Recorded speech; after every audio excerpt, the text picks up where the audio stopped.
What's up, guys? TruckDriver101.com. Let's talk about the New York bombing. We're not going to cover a lot of it because we ain't trying to glorify anything like that. But basically, there was an explosion in New York. I believe it's in Chelsea. 29 people last time I checked were hurt. And it's basically an explosion. You can go on YouTube or your local news and get the deeper details. What I want to talk about is, what do you think that people should do about it? Because the thing is, there's, from what I was watching on the news, they used a pressure cooker in the creation of this weapon. And the thing is, if that's the case, I mean, this is insanity that's not stoppable. So do you do what we're currently doing, which is just to accept that every once in a while some shit's going to blow up? Or do you take more drastic measures? Because of, like, Trump, he wants to basically stop all immigration of Muslims, which would be really hard since it's a religion and anybody can say I'm not a Muslim and say I'm a Christian and still pray to Allah. It doesn't change. But obviously it would be kind of futile. But you do have to admit that part of the reason a lot of this I think none of that would, as far as Trump's kicking people out, or not kicking people out, but keeping people out would work, was because anyone can say they're not a Muslim.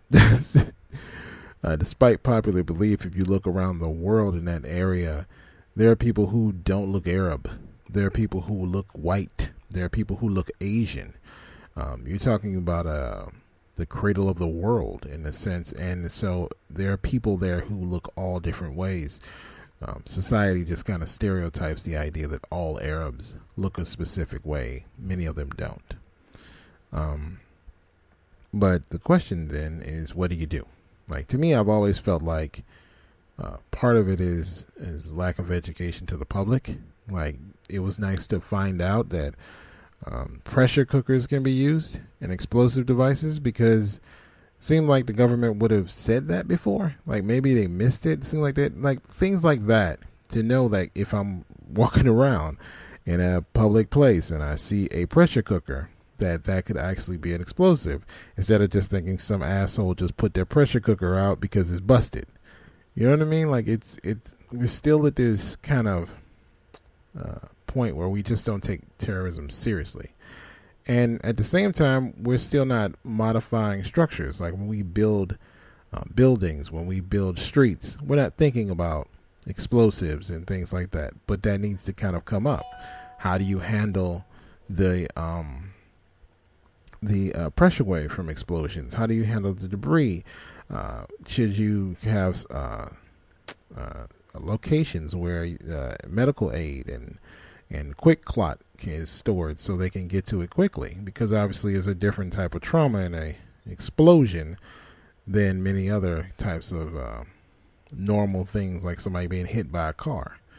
And I think those are the types of things we should be doing. But we don't seem to do anything, because it either becomes a political argument and we don't seem to acknowledge terrorism exists, and then we don't do anything.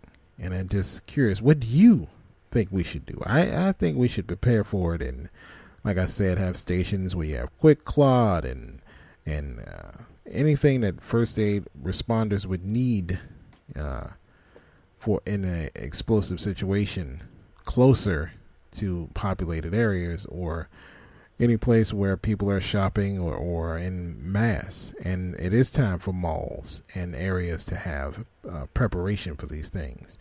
I don't know what that means. I don't know if that means you have a panic room that people can get to and run to.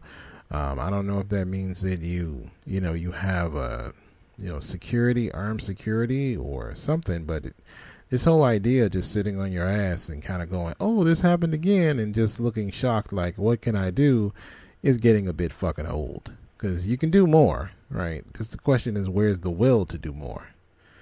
Yeah. But anyway, that's just my little opinion on it. Break 19. Figured I'd talk about it. Talk to you guys later.